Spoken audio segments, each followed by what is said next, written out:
दोस्तों, होली पर मुंशी प्रेमचंद जी के अनमोल उपहारों में से एक कहानी है आंसुओं की होली। तो आज यही कहानी मैं आपके लिए फिर से लेकर आ रही हूँ। तो चलिए कहानी शुरू करते हैं। नामों को बिगाड़ने की प्रथा न जाने कब चली और कहाँ शुरू हुई। इस संसार व्यापी रोग का पता लगाएं तो ऐतिहासिक संसार में अवश्य ही अपना नाम छोड़ जाएं। पंडित जी का नाम श्री विलास था, पर मित्र लोग सिलबिल कहा करते थे। नामों का असर चरित्र पर कुछ न कुछ पड़ जाता है। बेचारे सिलबिल सचमुच ही सिलबिल थे। दफ्तर जा रहे हैं मगर पजामे का इंदार बंद नीचे लटक रहा है। सिर पर फेल्ट कैप है पर लंबी सी चुटिया पीछे से झांक रही है। अचकन यूं बहुत सुंदर है। ना जाने क्यों उन्हें त्योहारों से क्या चिढ़ थी। दिवाली गुजर जाती पर वह भला मानस कौड़ी हाथ में न लेता और होली का दिन तो उनकी भीषण परीक्षा का दिन था। 3 दिन वह घर के बाहर न निकलते, घर पर ही काले कपड़े पहने बैठे रहते थे। यार लोग टोह में रहते थे कि कहीं बच्चा फंस जाए, मगर घर में घुसकर वो फौजदारी नहीं की जाती।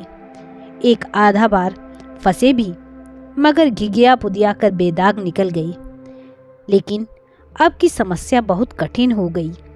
शास्त्रों के अनुसार हम वर्ष तक ब्रह्मचर्य का पालन करने के बाद उन्होंने विवाह किया था। ब्रह्मचर्य के परिपक्व होने में जो थोड़ी बहुत कसर रही वह 3 वर्ष के गौने की मुद्दत ने पूरी कर दी। यद्यपि स्त्री से कोई शंका न थी, तथापि वह औरतों को सिर चढ़ाने में हामी न थे। इस मामले में उन्हें अपना वही पुराना धुराना ढंग पसंद था। बीवी को जब कसकर डांट दिया तो उसकी मजाल है कि रंग हाथ से छुए। विपत्ति यह थी कि ससुराल के लोग भी होली मनाने आने वाले थे। पुरानी मिसाल है, बहन अंदर तो भाई सिकंदर। इन सिकंदरों के आक्रमण से बचने का उन्हें कोई उपाय न सूझता था। मित्र लोग घर में न जा सकते थे, लेकिन सिकंदरों को कौन रोक सकता है। स्त्री ने आंख फाड़कर कहा, अरे भैया, क्या सचमुच रंग ना लगाओगे? यह कैसी होली है बाबा? सिलबिल ने त्योरिया चढ़ाकर कहा, बस मैंने एक बार कह दिया और बात दोहराना मुझे पसंद नहीं। घर में रंग नहीं आएगा और ना कोई छुएगा। मुझे कपड़ों पर लाल छींटे देखकर मचली आती है। हमारे घर में ऐसी ही होली होती है। स्त्री ने सिर झुकाकर कहा, तो ना लाना रंग संग। मुझे रंग लेकर क्या करना है जब तुम ही रंग ना छुओगे? तो मैं कैसे छू सकती हूँ? सिलबिल ने प्रसन्न होकर कहा, निसंदेह यही साध्वी स्त्री का धर्म है। लेकिन भैया तो आने वाले हैं, वह क्यों मानेंगे? उनके लिए भी मैंने एक उपाय सोच लिया है। उसे सफल बनाना तुम्हारा काम है। मैं बीमार बन जाऊंगा, एक चादर ओढ़ कर लेट जाऊंगा। तुम कहना इन्हें ज्वर आ गया है। बस चलो, छुट्टी हुई। स्त्री ने आंख नचाकर कहा, ए नोज, कैसी बातें मुंह से निकालते हो? ज्वर जाए मुद्दई के घर, यहाँ आए तो मुंह झुलस दो निगोड़े का। तो फिर दूसरा उपाय ही क्या है? तुम ऊपर वाली छोटी कोठरी में छिप रहना। मैं कह दूंगी उन्होंने जुलाब लिया है। बाहर निकलेंगे तो हवा लग जाएगी। पंडित जी खिल उठे, बस बस बस, यही सबसे अच्छा। 1389 होली का दिन है। बाहर हाहाकार मचा हुआ है। पुराने जमाने में अबीर और गुलाल के सिवा और कोई रंग न खेला जाता था। अब नीले, हरे, काले सभी रंगों का मेल हो गया है और इस संगठन से बचना आदमी के लिए तो संभव नहीं। हाँ, देवता बचे। सिलबिल के दोनों साले मोहल्ले भर के मर्दों, औरतों, बच्चों और बूढ़ों का निशाना बने हुए थे। बाहर के दीवान खाने के फर्श, दीवारें, यहाँ तक कि तस्वीरें भी रंग उठी थी। घर में भी यही हाल था। मोहल्ले की ननदे भला कब मानने लगी थी, पर नाला तक रंगीन हो गया था। बड़े साले ने पूछा, क्यों री चंपा, क्या सचमुच उनकी तबीयत अच्छी नहीं? खाना खाने भी ना आए? चंपा ने सिर झुकाकर कहा, हाँ भैया, रात ही से पेट में कुछ दर्द होने लगा। डॉक्टर ने हवा में निकलने को मना कर दिया है। जरा देर बाद छोटे साले ने कहा, क्यों जीजी जी, क्या भाई साहब नीचे नहीं आएंगे? ऐसी भी क्या बीमारी है, कहो तो ऊपर जाकर देखाऊं? चंपा ने उसका हाथ पकड़कर कहा, नहीं नहीं, ऊपर मत जाइयो, वह रंग वंग न खेलेंगे। डॉक्टर ने हवा में निकलने को मना कर दिया है। दोनों भाई हाथ मलकर रह गए। सहसा छोटे भाई को एक बात सूझी, जीजाजी के कपड़ों के साथ क्यों ना होली खेलें, वे तो नहीं बीमार हैं। बड़े भाई के मन में भी यह बात बैठ गई। बहन बेचारी अब क्या करती। सिकंदरों ने कुंजियां उसके हाथ से ली और सिलबिल के सारे कपड़े निकालकर रंग डाले, रुमाल तक न छोड़ा। जब चंपा ने उन कपड़ों को आंगन में अलगनी पर सूखने को डाल दिया तो ऐसा जान पड़ा मानो किसी रंगरेज ने ब्याह के जोड़े रंगे हों। सिलबिल ऊपर बैठे बैठे यह तमाशा देख रहे थे, पर जबान न खोलते थे। छाती पर सांप सा लौट रहा था। सारे कपड़े खराब हो गए, दफ्तर जाने को भी कुछ न बचा। इन दुष्टों को मेरे कपड़ों से न जाने क्या बैर था। घर में नाना प्रकार के स्वादिष्ट व्यंजन बन रहे थे। मोहल्ले की एक ब्राह्मणी के साथ चंपा भी जुटी हुई थी। दोनों भाई और कई अन्य सज्जन ने आंगन में भोजन करने बैठे तो बड़े साले ने चंपा से पूछा, कुछ उनके लिए भी खिचड़ी विचड़ी बनाई है? पूरियां तो बेचारे आज खा ना सकेंगे। चंपा ने कहा, अभी तो नहीं बनाई, अब बना लूंगी। वाह री तेरी अकल, अभी तक तुझे इतनी भी फिक्र नहीं कि वह बेचारे खाएंगे क्या? तू तो इतनी लापरवाह कभी न थी। जा निकाल ला जल्दी से चावल और मूंग की दाल। लीजिए। खिचड़ी पकने लगी। उधर मित्रों ने भोजन करना शुरू किया। सिलबिल ऊपर बैठे अपनी किस्मत को रो रहे थे। उन्हें इस सारी विपत्ति का एक ही कारण मालूम होता था, विवाह। चंपा ना आती तो ये साले क्यों आते, कपड़े क्यों खराब होते, होली के दिन मूंग की खिचड़ी क्यों खाने को मिलती। मगर अब पछताने से क्या होता है। जितनी देर से लोगों ने भोजन किया उतनी देर में खिचड़ी तैयार हो गई। बड़े साले ने खुद चंपा को ऊपर भेजा कि खिचड़ी की थाली ऊपर दे आए। सिलबिल ने थाली की ओर कुपित नेत्रों से देखकर कहा, इसे मेरे सामने से हटा ले जाओ। क्या आज उपवास ही करोगे? तुम्हारी यही इच्छा है तो यही सही। मैंने क्या किया? सवेरे से जुटी हुई हूं। भैया ने खुद खिचड़ी डलवाई और मुझे यहाँ भेजा। हाँ, वह तो मैं देख ही रहा हूं कि मैं घर का स्वामी नहीं, सिकंदरों ने उस पर कब्जा जमा लिया है। मगर मैं यह नहीं मान सकता कि तुम चाहती तो लोगों से पहले ही मेरे पास थाली न पहुंच जाती। मैं इसे पतिव्रत धर्म के विरुद्ध समझता हूं। और क्या कहूं? तुम तो देख रहे थे कि दोनों जने मेरे सिर पर सवार थे।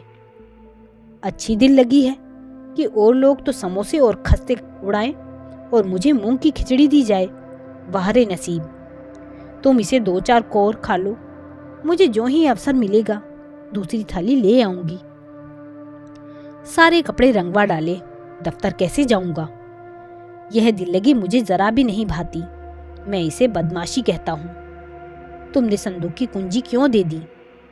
क्या मैं इतना पूछ सकता हूं? जबरदस्ती छीन ली, तुमने सुना नहीं? करती क्या? अच्छा, जो हुआ सो हुआ। यह थाली ले जाओ। धर्म समझना तो दूसरी थाली लाना, नहीं तो आज व्रत ही सही। एकाएक पैरों की आहट पाकर सिलबिल ने सामने देखा तो दोनों साले आ रहे हैं। उन्हें देखते ही बेचारे ने मुंह बना लिया, चादर में सिर ढक लिया और कराहने लगे। बड़े साले ने कहा, कहिए कैसी तबीयत है? थोड़ी सी खिचड़ी खा लीजिए। सिलबिल ने मुंह बनाकर कहा, अभी तो कुछ खाने की इच्छा नहीं है। नहीं, उपवास करना तो हानिकर है, खिचड़ी खा लीजिए। बेचारे सिलबिल ने मन में इन दोनों शैतानों को खूब कोसा और विष के भांति खिचड़ी कंठ के नीचे उतारी। आज होली के दिन खिचड़ी ही भाग्य में लिखी थी।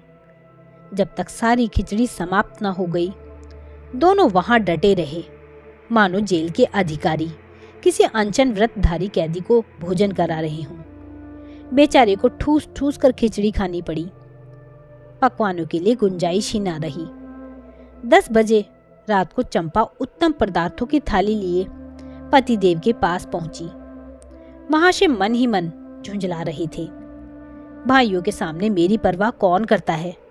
न जाने कहां से दोनों शैतान फट पड़े। दिन भर उपवास कराया और अभी तक भोजन का कहीं अता पता नहीं। चंपा को थाली लाते देखकर कुछ अग्नि शांत हुई।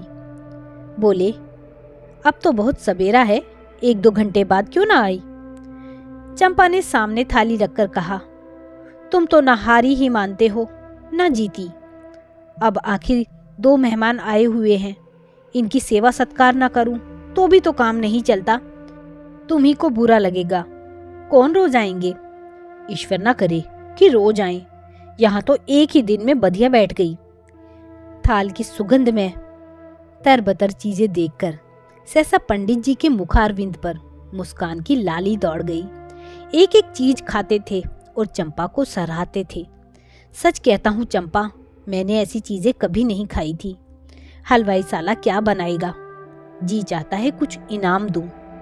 तुम मुझे बना रहे हो, क्या करूं, जैसा बनाना आता है बना लाई। नहीं जी, सच कह रहा हूं, मेरी तो आत्मा तक तृप्त हो गई। आज मुझे ज्ञात हुआ कि भोजन का संबंध उदर से इतना नहीं जितना आत्मा से है। बतलाओ क्या इनाम दूं? जो मांगू वह दोगे? दूंगा, जनेऊ की कसम खाकर कहता हूं।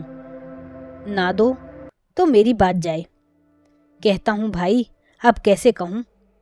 क्या लिखा पढ़ी कर दूं? अच्छा तो मांगती हूं, मुझे अपने साथ होली खेलने दो। पंडित जी का रंग उड़ गया। आंखें फाड़कर बोले, होली खेलने दूं? मैं तो होली खेलता नहीं, कभी नहीं खेला। होली खेलना होता तो घर में छिपकर क्यों बैठता? और के साथ मत खेलो, लेकिन मेरे साथ तो खेलना ही पड़ेगा। यह मेरे नियम के विरुद्ध है। जिस चीज को अपने घर में उचित समझूं, उसे किस न्याय से घर के बाहर अनुचित समझूं? सोचो। चंपा ने सिर नीचा करके कहा, घर में ऐसी कितनी बातें उचित समझते हो जो घर के बाहर करना अनुचित ही नहीं, पाप भी है। पंडित जी झेपते हुए बोले, अच्छा भाई, तुम जीती, मैं हारा। अब मैं तुमसे यही दान मांगता हूं। पहले मेरा पुरस्कार दे दो, पीछे मुझसे दान मांगना। यह कहते हुए चंपा ने लोटे का रंग उठा लिया और पंडित जी को सर से पांव तक नहला दिया। जब तक वह उठकर भागे, उसने मुट्ठी भर गुलाल लेकर सारे मुंह में पोत दिया। पंडित जी रोनी सूरत बनाकर बोले, अभी और कसर बाकी हो तो वह भी पूरी कर लो। मैं जानता था कि तुम मेरी आस्तीन का सांप बनोगी। अब और कुछ रंग बाकी नहीं रहा। चंपा ने पति के मुख की ओर देखा तो उस पर मनोवेदना का गहरा रंग झलक रहा था। पछताकर बोली, क्या तुम सचमुच बुरा मान गए हो? मैं तो समझती थी कि तुम केवल मुझे चिढ़ा रहे हो। श्री विलास ने कांपते हुए स्वर में कहा, नहीं चंपा, मुझे बुरा नहीं लगा। हाँ, तुमने मुझे उस कर्तव्य की याद दिला दी जो मैं अपने कायरता के कारण भुला बैठा था।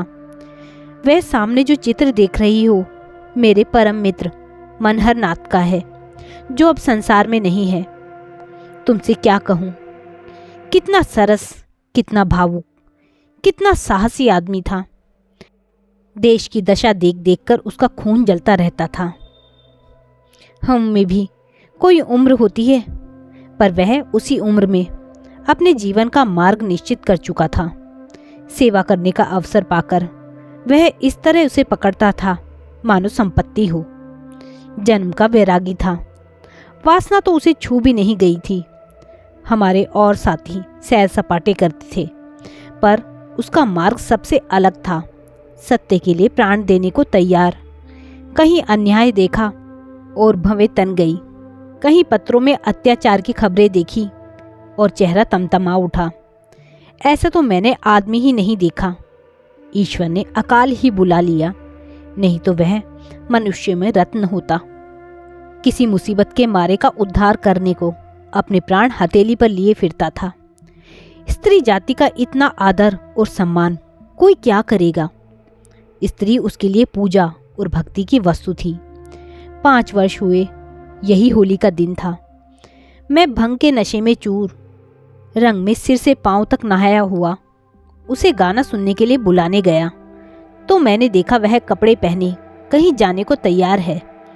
पूछा, कहाँ जा रहे हो? उसने मेरे हाथ पकड़कर कहा, तुम अच्छे वक्त पर आ गए, नहीं तो मुझे जाना पड़ता। एक अनाथ बुढ़िया मर गई है, कोई उसे कंधा देने वाला नहीं मिलता। कोई किसी मित्र से मिलने गया हुआ है, कोई नशे में चूर पड़ा हुआ है, कोई मित्रों की दावत पर गया हुआ है, कोई महफिल सजाए बैठा है, कोई लाश को उठाने वाला नहीं। ब्राह्मण क्षत्रिय उस चमारिन की लाश कैसे छुएंगे? उनका तो धर्म भ्रष्ट हो जाएगा। कोई तैयार नहीं होता। बड़ी मुश्किल से 2 कहार मिले हैं, एक मैं हूं, चौथे आदमी की कमी थी, सो ईश्वर ने तुम्हें भेज दिया। चलो चले। हाय, अगर मैं जानता कि यह प्यारे मनहर का आदेश है तो आज मेरी आत्मा को इतनी ग्लानि न होती। मेरे घर कई मित्र आए हुए थे, गाना हो रहा था। उस वक्त लाश उठाकर नदी जाना मुझे अप्रिय लगा। बोला, इस वक्त तो भाई मैं नहीं जा सकूंगा, घर पर मेहमान बैठे हुए हैं, मैं तुम्हें बुलाने आया था। मनहर ने मेरी ओर तिरस्कार के नेत्रों से देखकर कहा, अच्छी बात है, तुम जाओ, मैं और कोई साथी खोज लूंगा। मगर तुमसे मुझे ऐसी आशा नहीं थी।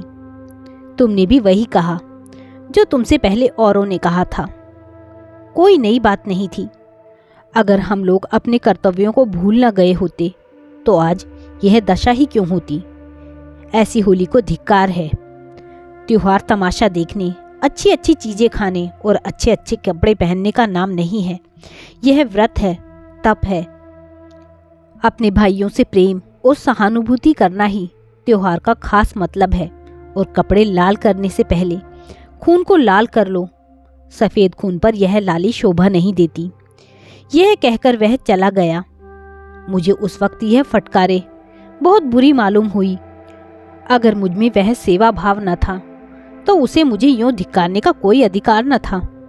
घर चला आया, पर वे बातें बराबर मेरे कानों में गूंजती रही। होली का सारा मजा बिगड़ गया। 1 महीने तक हम दोनों की मुलाकात न हुई। कॉलेज इम्तिहान की तैयारी के लिए बंद हो गया था, इसलिए कॉलेज में भी भेंट न होती थी। मुझे कुछ खबर नहीं वह कब और कैसे बीमार पड़ा, कब अपने घर गया। सहसा एक दिन मुझे उसका एक पत्र मिला। हाय, उस पत्र को पढ़कर आज भी छाती फटने लगती है। श्री विलास एक क्षण तक गला रुक जाने के कारण बोल ना सके। फिर बोले, किसी दिन तुम्हें फिर दिखाऊंगा। लिखा था, मुझसे आखिरी बार मिल जा, अब शायद इस जीवन में भेंट ना हो। खत मेरे हाथ से छूटकर गिर पड़ा। उसका घर मेरठ के जिले में था। दूसरी गाड़ी जाने में आधा घंटा की कसर थी। तुरंत चल पड़ा, मगर उसके दर्शन न बंधे थे। मेरे पहुंचने से पहले ही वह सिधार चुका था। चंपा, उसके बाद मैंने होली नहीं खेली। होली ही नहीं, और सभी त्योहार छोड़ दिए। ईश्वर ने शायद मुझे क्रिया की शक्ति नहीं दी। अब बहुत चाहता हूं कि कोई मुझसे सेवा का काम ले। खुद आगे नहीं बढ़ सकता, लेकिन पीछे चलने को तैयार हूं, पर मुझसे कोई काम लेने वाला भी नहीं। लेकिन आज वह रंग डालकर तुमने मुझे उस धिक्कार की याद दिला दी। ईश्वर मुझे ऐसी शक्ति दे कि मैं मन में ही नहीं, कर्म में भी मनहर बनूं। यह कहते हुए श्री विलास ने तस्तरी से गुलाल निकाला और उसे चित्र पर छिड़ककर प्रणाम किया। तो दोस्तों, यह थी कहानी आंसुओं की होली। आपको कहानी कैसी लगी मुझे कमेंट करके ज़रूर बताइएगा। यदि कहानी अच्छी लगी हो तो कहानी को लाइक कीजिएगा, शेयर कीजिएगा। यदि मेरे चैनल पर नए हैं तो चैनल को सब्सक्राइब करना ना भूलिएगा। कहानी सुनने के लिए बहुत बहुत धन्यवाद।